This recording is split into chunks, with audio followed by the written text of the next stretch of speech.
Hello, and today we're going to talk about dilations. So, what do you think a dilation is, and where have you heard them in the real world? This is a video, so I can't hear your responses. But if you go to the eye doctor, so I wear glasses and contacts, and so when you go to the eye doctor, they dilate your eyes. And so, dilate, you can see, is when your pupils are going to get bigger or smaller. Okay, so if you look into the light, your pupil is going to get smaller. If you cover your eye, your pupil is going to get larger. Okay, so they do that to see all the funky, awesome things in the back of your eye. Some other examples of dilations. So dilation, if you cannot tell, is something where it gets bigger or smaller. And so when you've got a model car, like a little toy car, and then you have the actual car, that would be an example of a dilation. Same thing with sodas, anything like that. You've got a small can of Coke and then a larger can of Coke. Okay? All right, so that's what dilations are. So let's take some notes. So a dilation is going to be a transformation. So the entire module we're on now is transformations, module 2. It's going to produce an image, a new picture, that is the same shape, but it is not going to be the same size.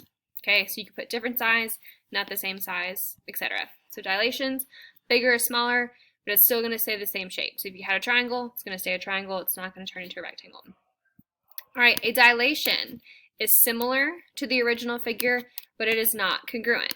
So if you'll remember, congruent means equal, similar means about the same. Okay, so a symbol for similar is the little tilde.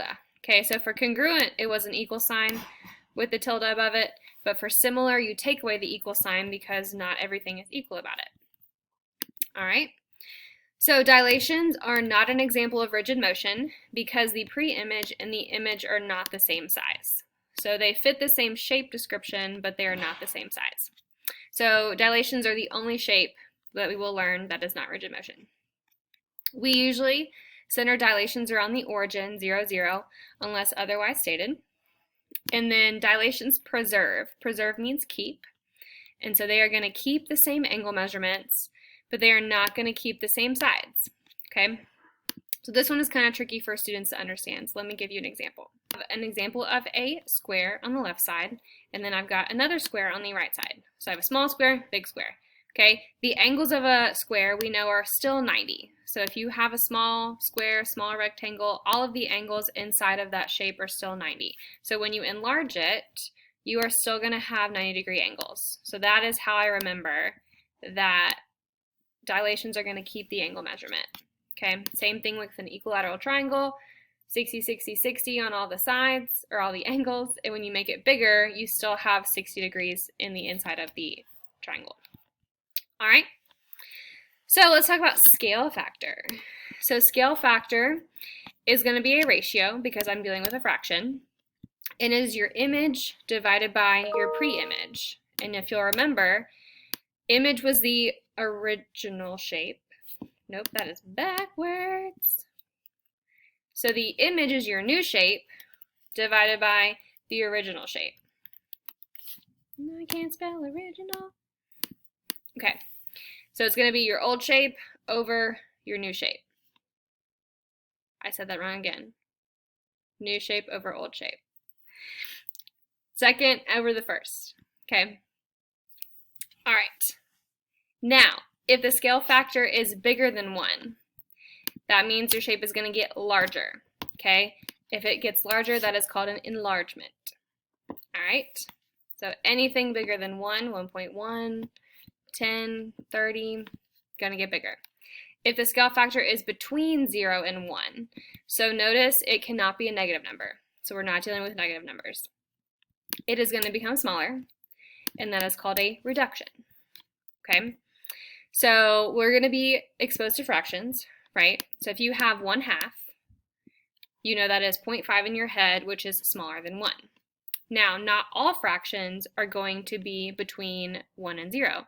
So for example, 3/2, that's actually an enlargement, okay? Because 3/2 is 1.5, which is bigger than 1. So a shortcut with fractions, if your numerator is smaller than your denominator, it is going to be a smaller number than 1. If your numerator is larger than the denominator, your number is going to be bigger than 1. Okay? So that's how you can use fractions to help you figure out the scale factor. All right, so let's take a look at an example of how to write a rule for a dilation. So again, we're going to have x comma y arrow, very much similar to a reflection and a translation, where you have f, x, and f, y, where f is the scale factor. Okay, so if the scale factor is 3, how would you write the rule? Okay, so start with x comma y arrow, parentheses, 3 is your scale factor, it's being multiplied, so 3x, comma, 3y. Okay, so you've seen that in the first lesson that we did. If the scale factor was, for example, 1/3, another way you could write it would be x over 3, comma y over 3, kind of like division for a fraction. Okay, example 2. What are the vertices? So what are the new points of the image with a scale factor of a 4? So when they give you the scale factor, all you have to do is multiply every single number in your order pair by that scale factor. Okay, if it was a fraction, 1/4, you'd be dividing all of them by 4 or multiplying by a 4th. Okay, so my a prime, 0 times 4 is 0, 2 times 4 is 8. B prime, 4 times 4 is 16, 16 comma 16, and C prime, -1 times 4 is -4, 4 times 4 is 16. Okay, so dilations, multiply everything you see by that scale factor. All right, so I want you guys to try number 3. If the scale factor is 5/2, how would you write the rule? And would it be an enlargement or a reduction? And tell me how you know. So press pause and try number 3. So you should have gotten this for the rule. Just put your scale factor in front of your variables, and that is an enlargement. So don't freak out just because it's a fraction and assume it's a reduction, because 5/2 is greater than 1. You can type in 5 divided by 2 in the calculator, or you can just know that the numerator is larger than the denominator. Okay, it's going to be an enlargement. All right, moving on. Let's take a look at some graphs. So what I want you to do is graph PQRS, so graph those order pairs. The scale factor is 1/2, so tell me what would the new coordinates be. So tell me P prime, Q prime, R prime, S prime, and then we'll talk about B and C together. So try part A, graph them, and then give me the new coordinates of the image. Press pause, try that. All right, so you should have gotten something that looked like the following. So PQRS was in green, and then I halved all of my coordinates. So halving something, you can multiply it by 1/2, or you can divide everything by 2 like I did. And then the coordinates of my new image were as follows. Now, it looked like it was going to be a square, and then it said nope. But the graph will not always be inside of its original shape. Okay, in this case it was. It will not always look as perfect as this. So part B, demonstrate that this quadrilateral is similar by comparing the ratios of the side lengths. So I'm going to look at the horizontal and vertical sides because I can count those physically. So 1, 2, 3, 4, 5, 6. So from P to Q was 6 units long. Now let me check from P prime to Q prime. That is 3 units long. Okay, so PQ I know is 6, and then P prime Q prime was 3.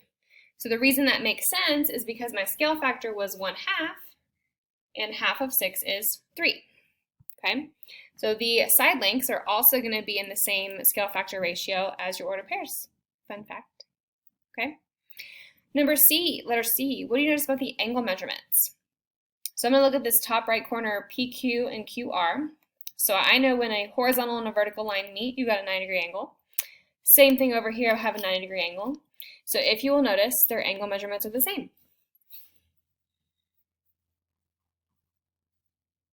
Okay, and so remember, their angles are not going to be half the degree. So same thing, angle S was an acute angle, angle S looks like an acute angle. All right, moving on. Example 5. Quadrilateral A prime, B prime, C prime, D prime is a dilation of quadrilateral ABCD about the origin. Find the scale factor and then classify it as an enlargement or a reduction. Okay, so first off, my original shape is the outside shape because it does not have the primes. So I know my inside shape is my new one. So that shape went from a bigger shape to a smaller shape. So in my head, I should already be guessing that's going to be a reduction, which means I need this number between 0 and 1 for my scale factor. Okay? So to do that, I'm going to pick a point. Let's look at B. So B's point was at 0, 6. Okay? B prime's point is at a 0, 2. So then I have to ask myself, well, how did they go from a 6 to a 2 in terms of multiplying or dividing? Okay? So not adding or subtracting. So most of y'all will see dividing or say dividing by a 3. Now, 3 is not the correct answer because I'm looking for a number between 0 and 1. Okay? So to do that, remember, to get your scale factor, you're going to say your new shape over your old shape. So the image over the pre-image. So my new shape was 2 over my old shape, which was 6. Okay? And 2 6 reduces to 1/3. Okay? So if you think in terms of dividing, that is fine, but you need to turn it into terms of multiplication for scale factor. Okay? By doing your image over your pre-image. Okay? All right, so that's how you find scale factor from a graph. Last example. All right, number 6, we've got triangle XYZ graphed. Wants you to draw and label triangle X prime, Y prime, Z prime after a dilation of a scale factor of a 2. Okay? So to help me out, if you can visualize this, go you. I'm going to rewrite my coordinates out because I know that will always work. So X is at a -1, -1. Y is at a -1, +2. And Z is at a 1, 1. Okay?